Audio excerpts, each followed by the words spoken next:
Entendes o que estás lendo?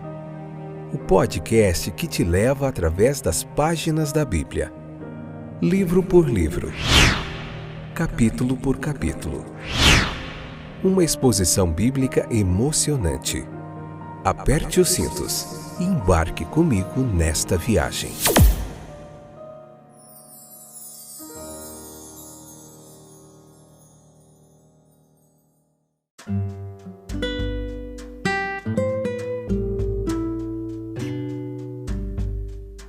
Olá, eu sou o Fábio, estou de volta, tudo bem com vocês? Mais um episódio, mais uma oportunidade que o Senhor nos concede, mais um dia onde as misericórdias do Senhor têm se renovado sobre as nossas vidas, Ele tem cuidado de nós, tem nos provido com o necessário, o alimento, o sustento, as vestes, o cuidado.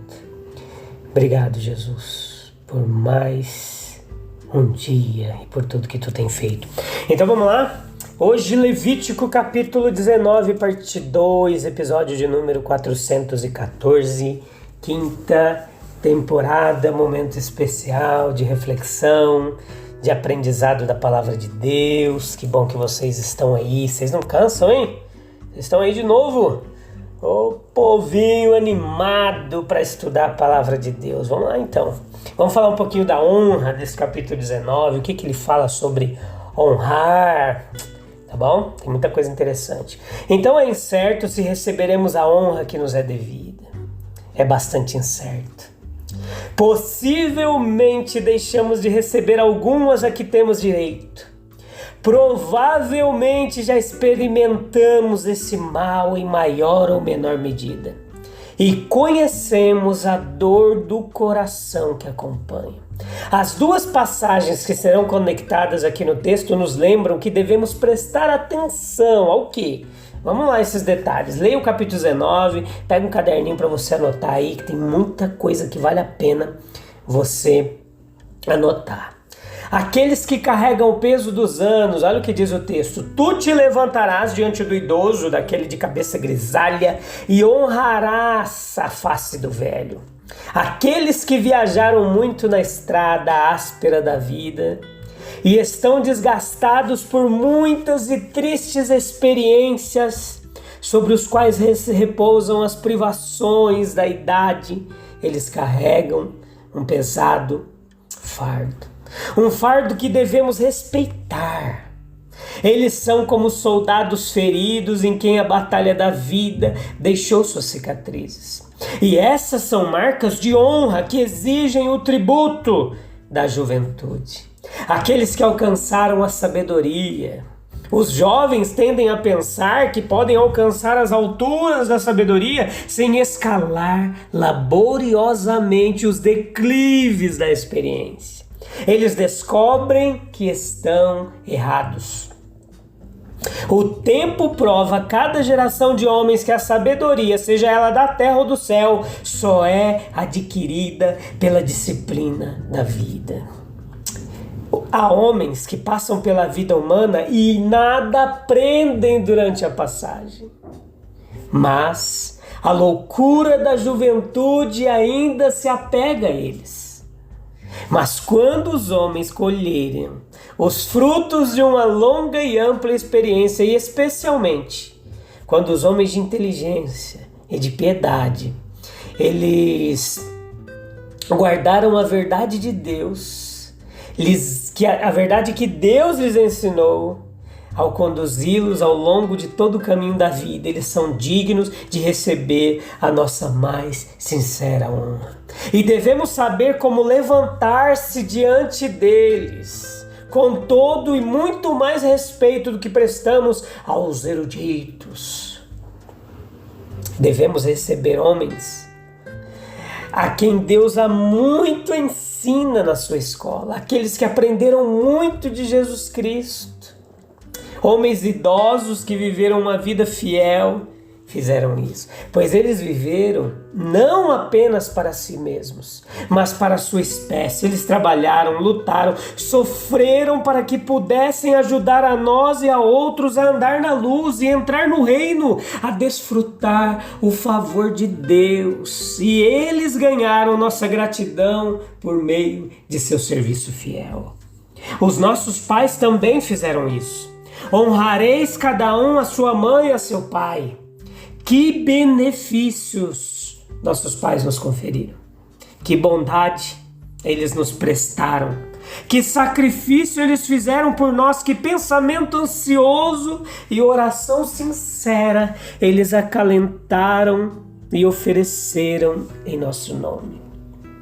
A dívida que devemos a eles, por tudo que fizeram por nós, é a mais pesada de todas. Depois daquela suprema dívida sob a qual estamos para com Deus.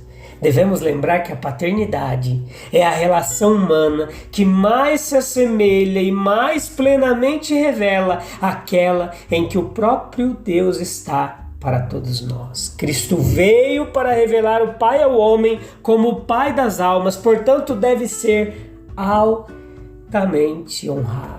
A paternidade e a maternidade, pois a mãe não deve ser deixada de fora do nosso pensamento. No melhor estado da sociedade humana, no melhor estado da sociedade humana, ela recebeu a maior parcela de honra, pelo menos deveria receber. Nós podemos concluir desse fato aqui, desse texto fantástico, é que é um instinto implantado por Deus, ausente apenas quando a raça degenerou miseravelmente sob o pecado. A honra dada aos pais como tal é imperativamente exigida por Deus. Era uma virtude patriarcal e judaica, como agora é cristã.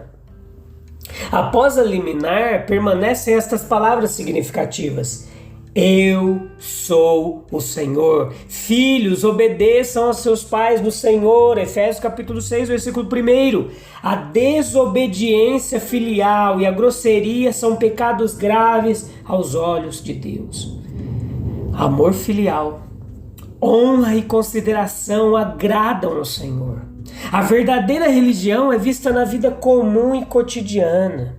Filantropia e compaixão pelos pobres. A verdadeira caridade é uma lembrança prática dos necessitados e sofredores. Começando em casa, a partir de nossas posses pessoais, Deus é o Senhor de todos nós. Todos são irmãos. A honestidade na negociação, o texto adverte, deve ser mantida.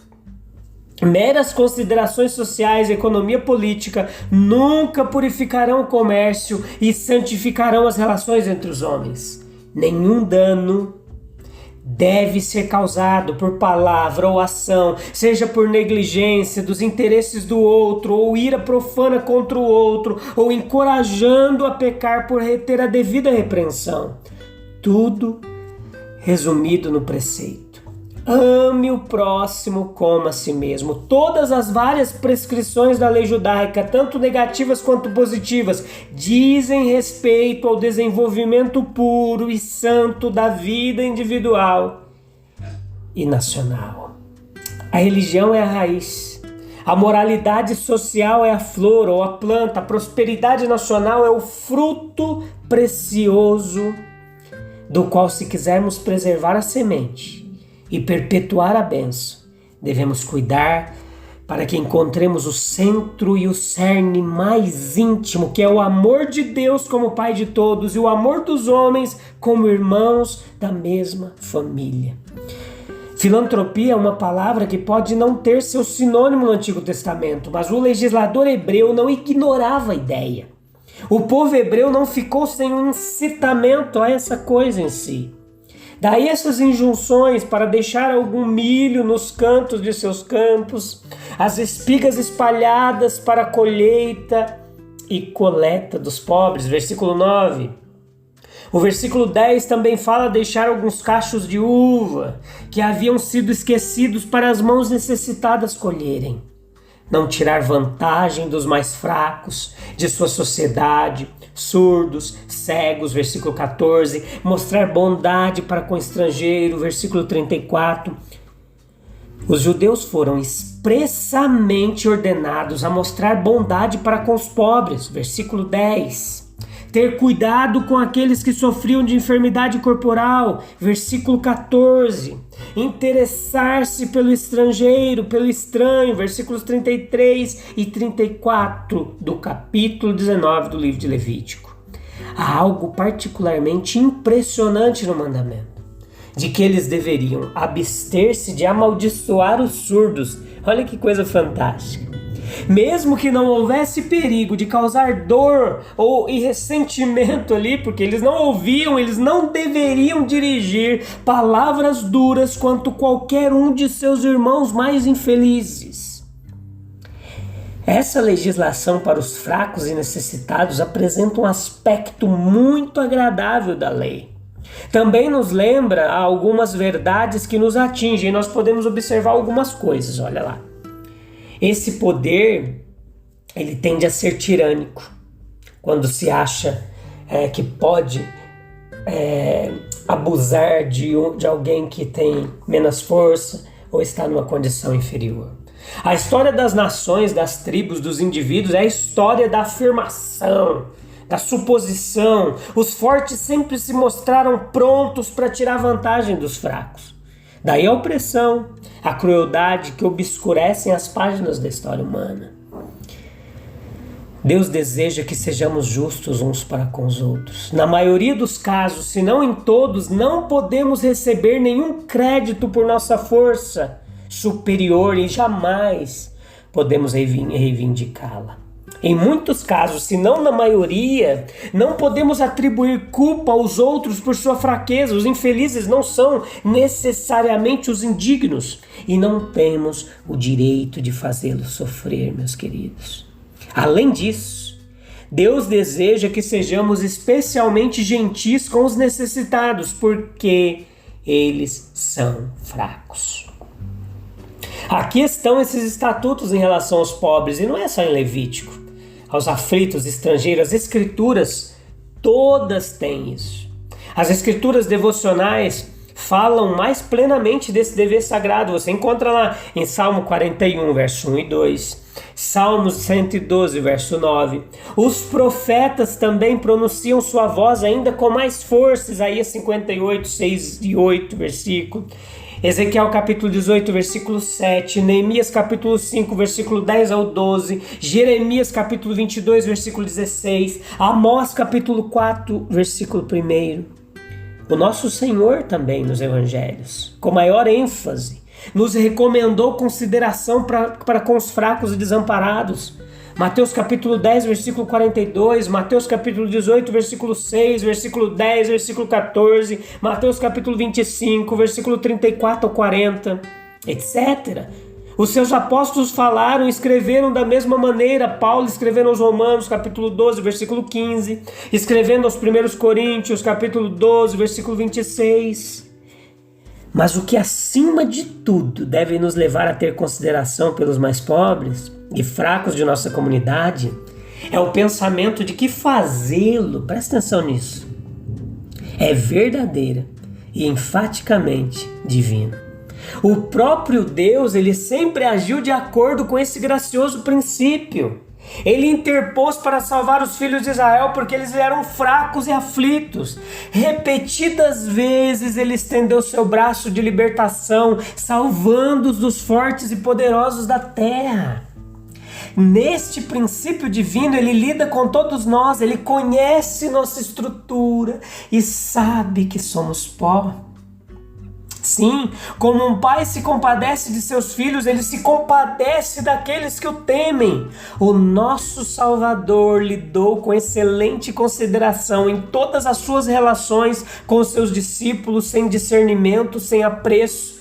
E agora ele está lidando com tolerância graciosa para conosco em toda a nossa fraqueza, pobreza e deficiência de nossa condição e de nosso serviço prestado.